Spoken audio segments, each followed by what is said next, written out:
So there are some issues that affect the characteristics of the cable. So we see that, for example, for the copper cables, um, the copper cables are affected by different level of what we call interference.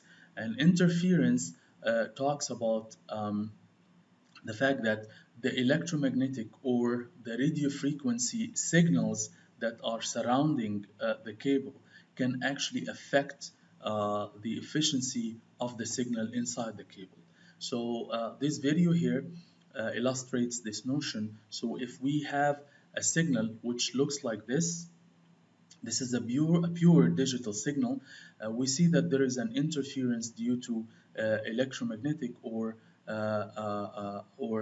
radio frequency signals, which looks like this. In which case, the digital signal will be affected and will look like this, and then finally, what we will receive at the other end is the original signal distorted or deformed using the interference signal.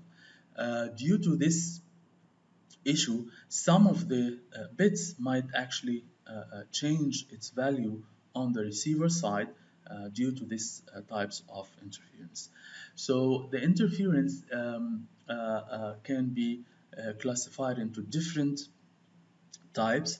We will talk about two different types here. So we have as we said, the electromagnetic interference or the radio frequency interference, which is generated or which is affected by external signals from the different objects inside inside any place. Like, for example, the light bulbs, the microwave at home, these different objects they use and they generate they emit different electromagnetic or radio frequency signals which affect the signal inside any copper cable.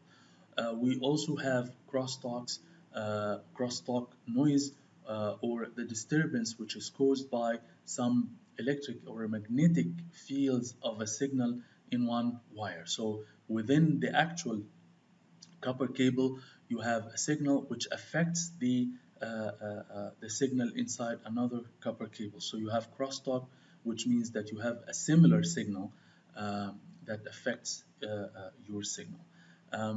So these are the two types of noises that can affect the signal inside the copper cable. So again, we have electromagnetic interference and we have crosstalk interference. And of course, depending on the type of cable, there are some techniques used to package the physical cable in order to mitigate these types of interference. So we have three types of copper cable. We have the unshielded twisted pair, and we have the shielded twisted pair, and we have the coaxial cable. The unshielded twisted pair looks like this, and the difference between the unshielded and the shielded is this green foil here, which is called the braided foil shield, and this is actually used to mitigate the electromagnetic interference coming from outside, coming from external sources. Whereas the unshielded twisted pair does not use this shielding, extra shielding here. Of course, due to this, unshielded twisted pair is actually is prone to interference, is prone to external interference. However, this material here is tends to be a little bit expensive, especially in long cables, and therefore UTP tends to be cheaper compared to STP. The coaxial cable uses again this type of shielding outside, and it can be distinguished easily from the UTP and STP using one core cable as opposed to multiple or 8 types of smaller core cables in the case of UTP and STP. So we'll talk briefly about the characteristics of each one. As we see here, we have the unshielded twisted pair. So you have 8 lines. Each line is colored differently using plastic material, and it's twisted like this. And then you have the outer jacket, which is used to package all these 8 wires and protect these packets from outside. And these plastic insulation or plastic insulators are colored to identify the cable and distinguish that cable from the other cables. Um, the shielded twisted pair is distinguished, as we said, through the braided foil shield, which is used to eliminate the external interference, whether using electromagnetic or radio frequency signals, and and uh, uh, uh, uh, and then the other parts look exactly the same, like UTP. Due to this extra mitigation for electromagnetic interference, STP tends to have higher speed of communication compared to UTP. So UTP provides traffic in the range of 100 megabits per second or 1000 megabits per second, whereas the shielded twisted pair can actually support up to 10 gigabits per second, and therefore it's used for high speed Ethernet networks. Um, the coaxial cable is slightly has different structures. So we have one single copper conductor wire as opposed to 8 different wires, and we have the plastic insulator around it, and you have a braided copper shield again to prevent the external interference from affecting the signal inside this copper conductor. Due to the thickness of this copper conductor, the signal here tends to have more bandwidth and more energy, in which case the coaxial cable is used for example, the TV networks, as we are all familiar with the coaxial cable to connect our TVs to the external antenna and so on. And of course, um, uh, the UTP cable has replaced the coaxial cable for the Ethernet installations. The coaxial cable has actually been adopted for use in like, for example, TV networks, in cable internet networks, and so on.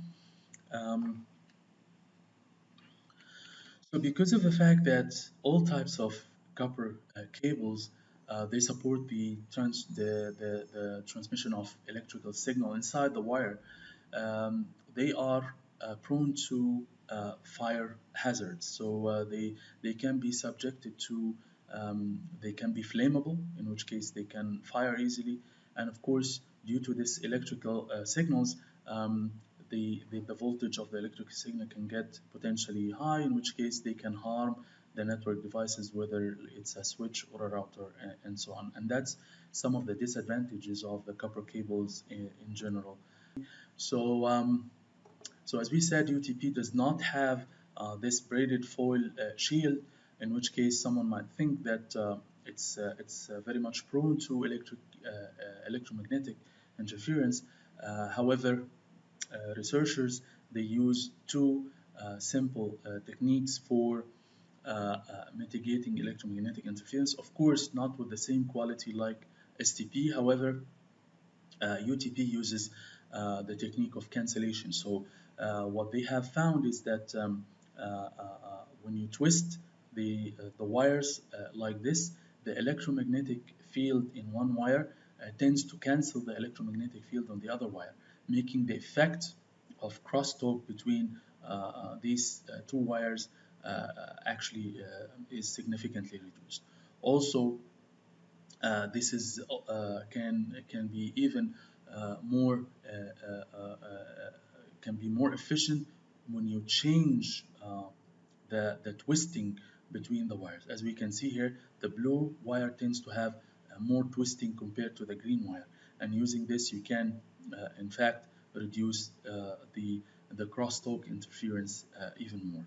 Um, So UTP cables tend to have different types. So we have all of them, they look the same. We have CAT UTP CAT 3 or category 3, and that tends to be suitable for voice communication, basically low bandwidth communication. So CAT 3 is used for phone lines, whereas CAT 5 or category 5 is used for data transmission of up to 100 megabits per second or 1000 megabits per second. And Cat 5e supports the 1000 megabits per second transmission, whereas for Cat 6 it's used for very high data transmission up to 10 gigabits per second. UTP cables, they use different connectors like RJ45, and these are the connectors for UTP, and we can say here that this will be detailed in the lab, so you'll be able to connect the wires to, or map the wires to some of these connectors, and use also the tester to make sure that they work properly. What we need to talk about briefly here is the fact that we have three types of UTP cables. We have what we call straight through cable, in which case you have two basic configurations. You have 2568 and 2568B, and here the grouping of the wires is slightly different between A and B. So for straight through, the two ends of the wire need to have the same configuration. So whether it's T568A or T568B, both ends of the wire needs to be the same. Whereas for crossover, you can use one configuration on one end and another configuration on the other end. The difference between straight through and crossover is that for straight through, this is usually used for connecting different network devices. Like for example, you connect a host to a switch or to a hub. You use the straight through cable to connect a host to a switch or a hub.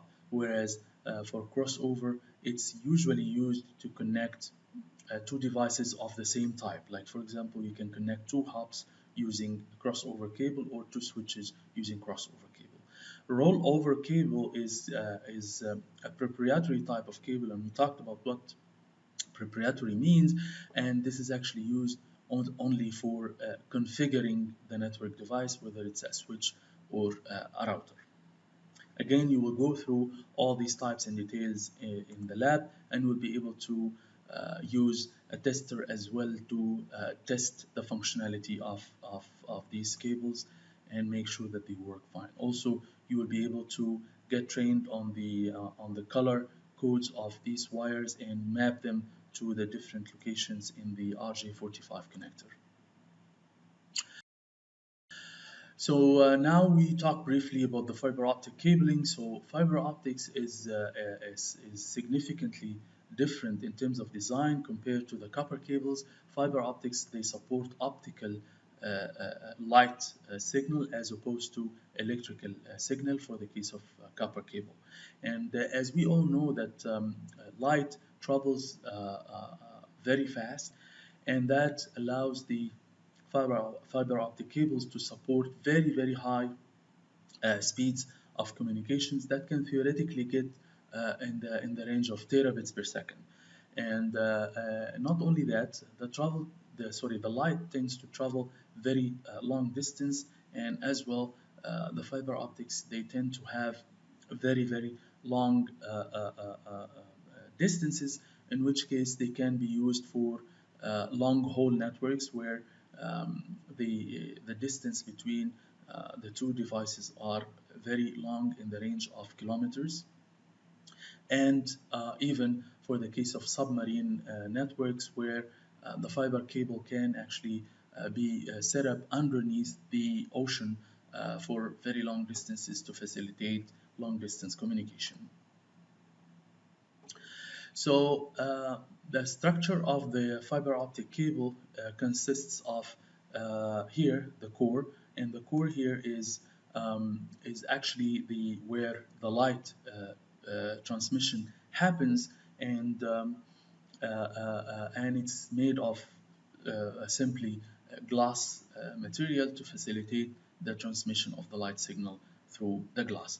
Um, we have a cladding, which is also another type of glass material, which is used as a mirror to actually reflect any emitted energy from the core material to prevent it from going outside. So any emission from the light signal in the core here can be reflected by the cladding to make sure that the energy of the light signal is concentrated in the core part of the fiber optic cable. The rest of these parts are actually what we call outer jacket, and the outer jacket can potentially include buffer, and this buffer material is used to protect the glasses inside here from scratches and things like that. And then there could be like some strengthening material which is used to strengthen the cable, as we might imagine that the core and cladding are made of glasses, and glasses can potentially be broken easily, in which case you need some strengthening material to make the core and cladding strong. And there is the outer jacket, which kind of packages everything in one unit. So fiber optic cables, they have two types. There is the single mode fiber optic cable, and there is the multi-mode fiber optic cable. Single mode fiber optic cable tends to have very thin core due to the fact that using very sophisticated light sources like lasers, you can have a very narrow beam of light which travels through the thin core of the fiber optic, in which case the dispersion of the signal is reduced or actually eliminated. So the light beam tends to have a very thin thickness, like here, like as we can see here, and it travels in one line. Due to this fact, the power or the energy of the light beam is concentrated in a certain direction, in which case the light beam can travel to very long distances, and it can have speeds which are very high.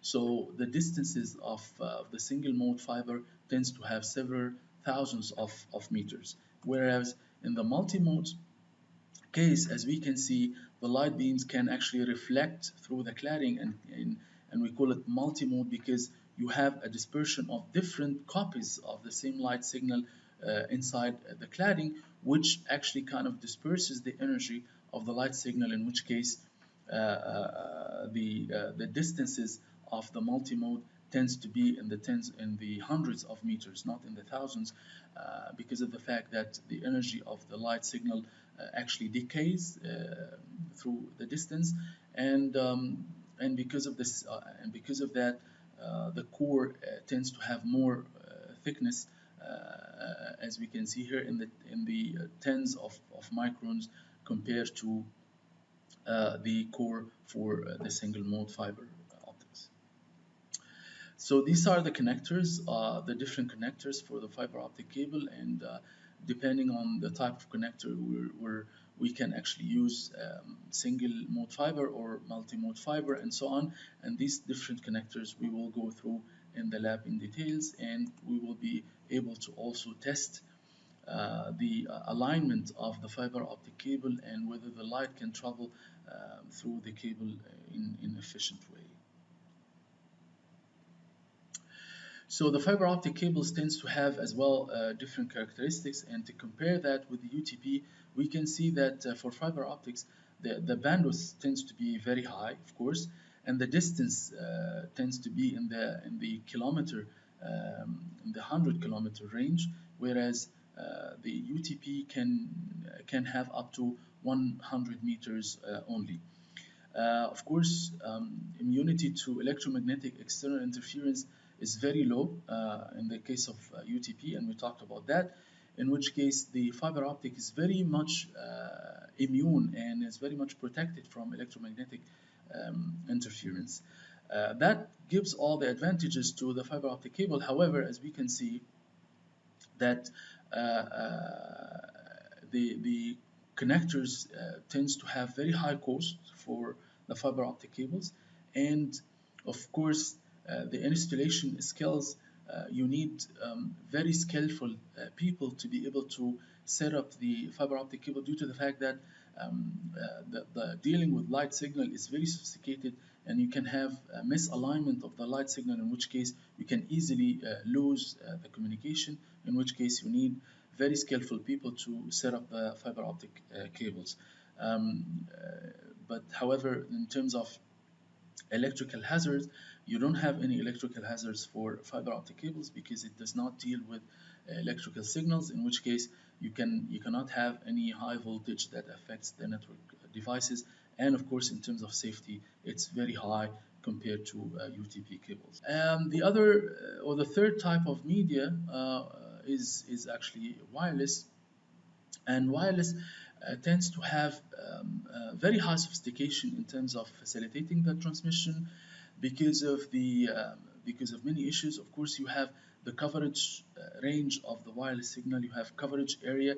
So because of the fact that the electromagnetic signal of wireless travels through the air, it can have different impairments or different types of effects that affect the coverage range of this wireless signal. Of course, the interference is very high for the case of wireless, because the signal travels through the air and it's prone to different types of interferences. And as well, you have the issue of security, because of the fact that the signal can travel through the air. Someone can easily tap into this wireless signal and try to get some information out of it, as opposed to UTP, which goes into a straight wire, which is protected, and the signal is protected inside the wire. However, wireless is actually the trend when it comes to data communications, due to the fact that wireless supports mobility and be very pervasive, and therefore there are hundreds and many actually standards related to wireless. So we have the very common standards related to Wi-Fi or 802.11, and all these different variations of Wi-Fi are actually standardized by IEEE. So Wi-Fi uses the technology of SISMA CA, which we will talk about later, and there are different variations of 802.11 standards. 802.11a, which works in the 5 gigahertz range, and 802.11g, which works in the 2.4 gigahertz, and G and N and AC and so on. These variations of the Wi-Fi technologies, they have different characteristics from what we call Bluetooth technologies, or 802.15, which supports short distance communication up to 3 megabits per second. And of course, we have WiMAX for long or broadband communication, which is used to support or to provide internet services, and this is standardized in IEEE 802.16 standards. And of course, this provides data rates of up to 1 gigabits per second over wireless. These wireless technologies, they use what we call wireless access point. So this is the picture of the Cisco Linksys wireless router, which uses an antenna which is built in, and it supports 802.11 AC, which means that it has data rates of in the range of hundreds of megabits per second. And of course, this has to be associated with a NIC card or a network interface card, which has an antenna on the laptop or the wireless device that tries to connect to this wireless router. So using the wireless NIC cards and the wireless router, we can have wireless communication. So these are the different variations of the Wi-Fi technologies. We have this is a simple comparison between the different variations. So you have 802.11a, which tends to have a frequency range of 5 gigahertz and bandwidth of 54 megabits per second. This is a special type of communication compared to all the other technologies. As we can see, all the other variations of Wi-Fi, they support the range of 2.4 gigahertz, which is what we call unlicensed band, and all of them they support except 802.11a and 802.11ac. So these support 5 gigahertz frequency, and there are some technologies which support both 2.4 and 5 gigahertz. The 5 gigahertz range tend to have less interference and tends to be more immune to interference from external devices.